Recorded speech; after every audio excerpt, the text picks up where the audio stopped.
కొన్ని దశాబ్దాల పాటు ఉద్యమించి తెచ్చుకున్నటువంటి తెలంగాణ రాష్ట్రాన్ని కేసీఆర్ గారు తన సంక్షేమ మరియు అభివృద్ధి పథకాలతో ఏ విధంగా ప్రజల యొక్క జీవన ప్రమాణాలు మరియు ఆర్థిక స్థితిగతులను మెరుగుపరిచాడు అనేది ఈ వీడియోలో వివరిస్తాను. తెలంగాణ రాకముందు తెలంగాణలో ఉన్నటువంటి 10 జిల్లాలలో దాదాపు 9 జిల్లాలు వెనుకబడిన ప్రాంతాలుగా ఉండేవి. 12వ ఫైనాన్స్ కమిషన్ ప్రకారం ఖమ్మం మరియు మహబూబ్నగర్ అత్యంత ఆకలితో అలమటించే జిల్లాలుగా ఉండేటివి. ఫార్మాసూటిలో తెలంగాణ దేశంలోనే 2వ స్థానంలో ఉండేది. పవర్ కట్స్ రోజు 4 నుంచి 8 గంటల దాకా ఉండేది. వీటన్నిటినీ పరిష్కరించడానికి కేసీఆర్ గారు 2014లో అధికారంలోకి వచ్చిన వెంటనే సమగ్ర కుటుంబ సర్వేను నిర్వహించడం జరిగింది. ఈ సర్వేలో ప్రజల యొక్క జీవన ప్రమాణాలు మరియు వారి యొక్క ఆర్థిక స్థితిగతుల యొక్క వివరాలు ప్రభుత్వం సేకరించడం జరిగింది. ఈ డేటాను ఆధారంగా చేసుకొని కేసీఆర్ గారు సంక్షేమ పథకాలు మరియు అభివృద్ధి పథకాలను రూపొందించడం జరిగింది. ఆయన ప్రవేశపెట్టినటువంటి అత్యంత ముఖ్యమైన సంక్షేమ పథకాలలో ఆసరా పెన్షన్, కళ్యాణ లక్ష్మి, రైతు బంధు, రైతు బీమా చాలా ముఖ్యమైనవి. ఇవే కాక కేసీఆర్ కిట్, ఆరోగ్య లక్ష్మి మరియు ప్రెగ్నెంట్ ఉమెన్స్కి ప్రత్యేకంగా ఫ్రీ అంబులెన్స్ సర్వీసులను కూడా ఏర్పాటు చేశారు. ప్రభుత్వం ప్రవేశపెట్టినటువంటి ఈ సంక్షేమ పథకాల ద్వారా ప్రజలు తమ ఆర్థిక పరిస్థితులను కొంచెంగా మెరుగుపరుచుకోవడం జరిగింది. ఇక అభివృద్ధి కార్యక్రమాల గురించి వస్తే తెలంగాణ రాష్ట్రంలో 2 నదులు ఉన్నాయి. అవి కృష్ణ మరియు గోదావరి. కృష్ణ యొక్క పరివాహక ప్రాంతం దాదాపు 50% తెలంగాణలో ఉంది. అలాగే గోదావరి యొక్క పరివాహక ప్రాంతం కూడా 50% తెలంగాణలోనే ఉంది.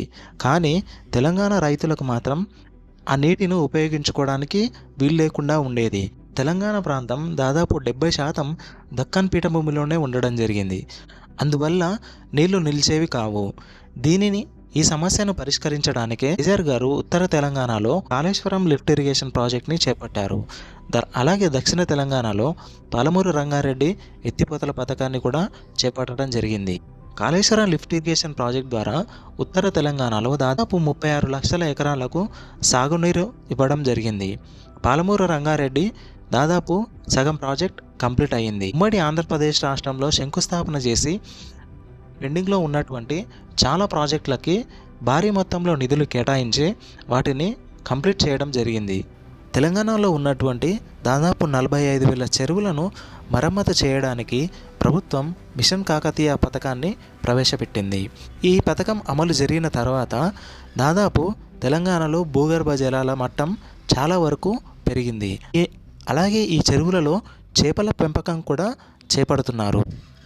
కేసీఆర్ గారు చేపట్టినటువంటి మరొక ముఖ్యమైన పథకం మిషన్ భగీరథ. ఈ పథకం ద్వారా దాదాపు ప్రతి ఇంటికి నల్లాను ఏర్పాటు చేసి మంచినీరు సప్లై చేయడం జరుగుతుంది. దేశంలోనే ప్రతి ఇంటికి మంచినీటి సరఫరా చేస్తున్నటువంటి ఏకైక రాష్ట్రం తెలంగాణ. రాష్ట్రం ఏర్పడిన తర్వాత చాలా వరకు పవర్ క్రైసిస్ ఏర్పడడం జరిగింది. దీనిని సాల్వ్ చేయడానికి కేసీఆర్ గారు భద్రాద్రి మరియు యాదాద్రి పవర్ ప్లాంట్లకు శంకుస్థాపన చేయడం జరిగింది. ఇవే కాక సోలార్ పవర్ ప్రాజెక్టులను చేపట్టి రైతులకి 24 గంటలు ఉచిత విద్యుత్ అందించడం జరిగింది. దేశంలోనే ప్రతి జిల్లాకు ఒక మెడికల్ కాలేజీని ఏర్పాటు చేసినటువంటి రాష్ట్రం తెలంగాణ. తెలంగాణ రాష్ట్రానికి గుండెకాయ లాంటిది హైదరాబాద్. దీనిలో ట్రాఫిక్ సమస్యను పరిష్కరించడానికి కేసీఆర్ గారు ఎస్ఆర్డిపి పథకాన్ని రూపొందించారు. ఈ పథకం ద్వారా ఎక్కడైతే రద్దీగా ఉండేటటువంటి ట్రాఫిక్ జంక్షన్స్ దగ్గర అండర్ పాస్లు మరియు ఫ్లైఓవర్స్ ఏర్పాటు చేసి ట్రాఫిక్కే ఆగకుండా చూడాలి అనేది ఈ పథకం యొక్క ఉద్దేశం. దానికి అనుగుణంగానే హైదరాబాద్లోని చాలా చోట్ల ఫ్లైఓవర్స్ మరియు అండర్ పాస్లు నిర్మించడం జరిగింది. రాష్ట్రం ఏర్పడినప్పుడు హైదరాబాద్లో ఉన్నటువంటి ఐటీ ఎంప్లాయీస్ దాదాపు 3 లక్షలు. రాష్ట్రం ఏర్పడిన 9 సంవత్సరాలలో దాదాపు ఈ సంఖ్య రెట్టింపుకు చేరింది. ప్రభుత్వం టీఎస్ ఐపాస్ మరియు టీఎస్ బీపాస్ వంటి పారిశ్రామిక అనుకూల విధానాల వల్ల చాలా పెట్టుబడులు హైదరాబాద్కు వచ్చాయి. 2014లో సగటు తెలంగాణ పౌరుడి యొక్క ఆదాయం 1,82,000 ఉంటే 2022-23 నాటికి అదే ఆదాయం దాదాపు 3,50,000కు చేరింది. ఇది దేశంలోనే అత్యంత పర్ క్యాపిటా ఇన్కమ్. కేసీఆర్ గారు ప్రవేశపెట్టినటువంటి రైతు బంధు స్కీమ్ని సెంట్రల్ గవర్నమెంట్ పిఎం కిసాన్గా అమలు చేస్తుంది. ఇదే స్కీమ్ని ఒడిశా గవర్నమెంట్ కూడా అమలు చేస్తుంది. కేసీఆర్ గారు అమలు చేసినటువంటి టీఎస్ ఐపాస్ని కర్ణాటక గవర్నమెంట్ అధ్యయనం చేసి అలాంటి పథకాన్నే రూపొందించింది. ఇలా కేసీఆర్ గారు సంక్షేమ పథకాలని మరియు అభివృద్ధి పథకాలని సమానంగా అమలు చేయడం ద్వారా ప్రజల యొక్క జీవన ప్రమాణాలను చాలా వరకు మెరుగుపరచడం జరిగింది.